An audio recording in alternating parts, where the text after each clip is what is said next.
The Vauxhall Victor, a classic of British automotive history.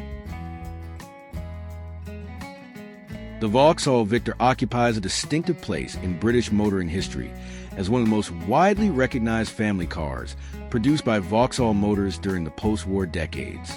Manufactured between 1957 and 1978, the Victor evolved through several generations, each reflecting the social, economic, and technological changes of its era.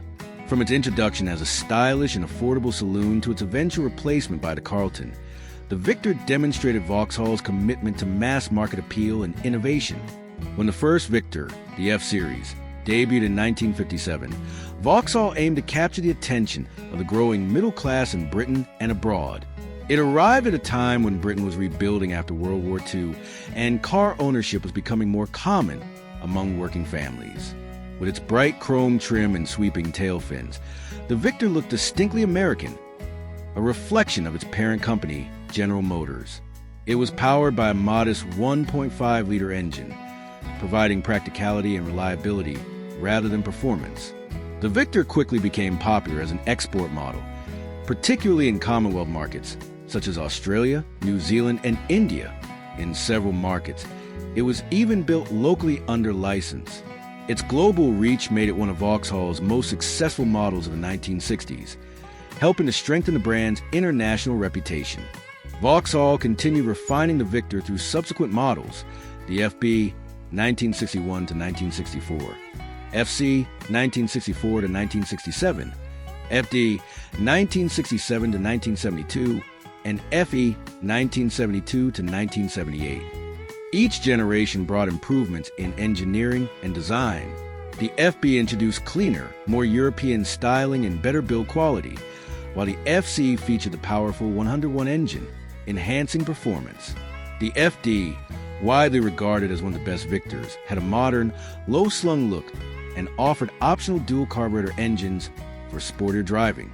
By the FE series, Vauxhall had aligned the Victor's styling with contemporary trends, giving it a squarer, more executive appearance. The Victor's appeal lay in its accessibility. It was marketed as a dependable family car that symbolized post-war prosperity and the growing mobility of British society. It competed directly with models like the Ford Cortina and the Hillman Minx, making it part of the fierce family saloon rivalry that defined the British car market of the 1960s and 1970s. The Victor's success also helped Vauxhall maintain strong export earnings, contributing to the UK's manufacturing economy during a period of rapid modernization.